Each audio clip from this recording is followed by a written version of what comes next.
Il est 7h11 sur Europe 1. Dimitri Pavlenko, vous recevez ce matin la journaliste Pauline Condomine. Bonjour Pauline Condomine. Bonjour. Bienvenue sur Europe 1. Vous êtes journaliste pour Valeurs Actuelles. Vous avez signé plusieurs enquêtes également pour Livre Noir qui est devenu Frontières. Depuis 3 mois, les locaux de la Gaîté Lyrique dans le 3e arrondissement de Paris sont occupés par des sans-papiers qui se prétendent mineurs isolés. Alors, il y a clairement un doute sur ce point-là. Ce week-end, Europe 1 a diffusé le témoignage d'Elia, la patronne du bistrot de la Gaîté, qui ne peut plus travailler. On sait qu'un journaliste de CNews a été agressé également sur place par des sans-papiers, probablement incité en cela par des militants associatifs présents sur place. Or, il se trouve que depuis des mois, Pauline Condomine, vous enquêtez sur ces associations, sur ces collectifs, et vous en avez infiltré certains. Vous n'êtes pas surprise de les retrouver à la manœuvre dans le squat qui est devenu la Gaîté Lyrique ? Pas du tout, parce qu'effectivement, moi j'ai infiltré le collectif Utopia 56 au courant de l'été 2023 et des collectifs de sans-papiers dans le 20e arrondissement de Paris entre janvier et mars 2024. Et effectivement, j'ai vu ces militants qui préparaient ces jeunes clandestins à investir de nouveaux lieux. Ils expliquaient qu'il fallait aller dans ces lieux pour faire des happenings médiatiques et permettre justement de faire pression sur les pouvoirs publics pour ouvrir des places d'hébergement. On en avait vu par exemple devant le Palais Royal, en face avec cette forêt de tentes qui s'était plantée là, juste en face du musée du Louvre. Et donc il y a eu ce choix de s'installer dans les locaux de la Gaîté Lyrique. L'établissement est aujourd'hui en péril financier. Ces collectifs, qu'est-ce qu'ils font concrètement ? Est-ce qu'ils sont les organisateurs de ces opérations, de ces descentes qui virent au squat ? Effectivement, en fait, ce qu'ils vont faire concrètement, c'est qu'ils vont aller recueillir des jeunes clandestins qui arrivent en France et qui nourrissent l'espoir de se faire reconnaître comme étant des mineurs. Sauf qu'en vérité, malheureusement, ils ne sont pas reconnus mineurs pour beaucoup d'entre eux, parce que tout simplement leur discours ne concorde pas avec l'âge qu'ils prétendent avoir et qu'ils n'ont pas de papier d'identité. Parfois, ils ont des faux actes de naissance, mais qui ne vont pas passer l'examen qui est fait par France Terre d'Asile à Paris. Je rajoute l'intérêt d'être reconnu comme mineur, c'est qu'on est pris en charge par l'aide sociale à l'enfance et qu'on est en théorie inexpulsable. Donc on maximise ses chances de pouvoir rester en France, d'où l'intérêt pour eux d'obtenir ce statut de mineur isolé. C'est ça, on est pris en charge, on est logé, on a une formation et on a plus de chances après d'avoir une régularisation.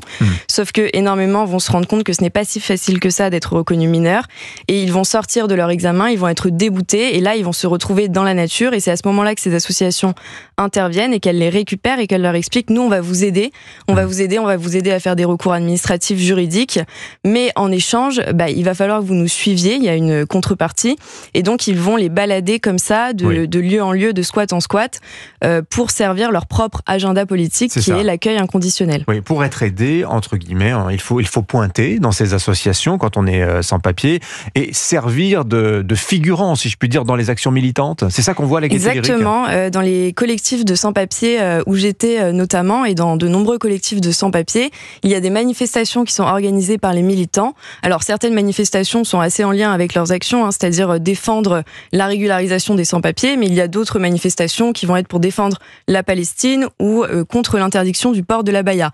Et ils vont demander aux clandestins de se rendre dans ces manifestations, sauf que lorsque les clandestins arrivent, ils doivent inscrire leur nom sur un registre pour montrer qu'ils ont bien été présents, qu'ils ont bien manifesté. Et ensuite, les participations sont décomptées par les militants. Vous avez vu ces registres ? Oui, je les ai vus et ensuite, j'ai même dû d'ailleurs moi-même les intégrer dans des tableaux Excel pour savoir exactement quels clandestins avaient pointé combien de fois l'année dernière. Et en fait, ceux qui vont pointer le plus, qui vont le plus participer aux manifestations, vont être aidés à être régularisés en priorité. Donc c'est une sorte de contrepartie qui permet aux clandestins d'être aidés. Alors vous avez beaucoup travaillé sur le cas des jeunes du parc de Belleville, Pauline Condomine. Vous avez retrouvé toutes les méthodes que vous venez de nous décrire là ? Effectivement, ces jeunes faisaient partie des collectifs de sans-papiers. On leur explique qu'ils vont devoir occuper certains lieux et que ça va permettre de faire changer les choses.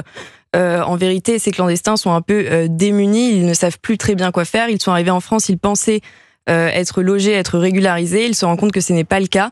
Et ces militants-là vont les inciter, vont leur servir un discours militant. Ils vont leur expliquer que la France est raciste, qu'il ne faut pas qu'il ne faut faire confiance à absolument personne sauf à eux et que donc ils vont les trimballer de lieu en lieu pour militer justement pour leur cause. Donc un discours contre la France, un discours aussi contre l'État, les institutions publiques, l'État qui pourtant finance massivement ces associations. On sait que c'est de l'ordre du milliard d'euros que chaque année on verse à des associations comme Utopia 56 qui reçoit beaucoup de financement.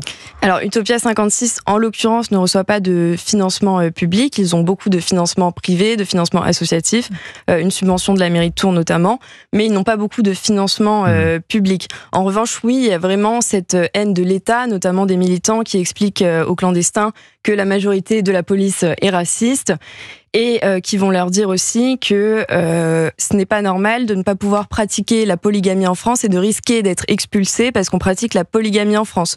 Donc en fait, la porte d'entrée que ces clandestins ont vers la France, c'est des discours anti-France et indigénistes qui justifient le fait d'avoir une culture totalement différente à celle qu'on a ici. Alors il y a des réunions qui se tiennent d'ailleurs dans des lieux, dans les foyers de travailleurs, certains tenus par des associations qui, elles, pour le coup, sont directement financées par l'État. Je pense Exactement. une grande association comme Coalia qui opère sur tout le territoire. Il n'y a pas de contrôle des pouvoirs publics justement sur ce genre de phénomène? C'est une très bonne question. Effectivement, ces collectifs de sans-papiers vont régulièrement se retrouver dans des foyers pour travailleurs migrants, donc pour travailleurs légaux, je précise.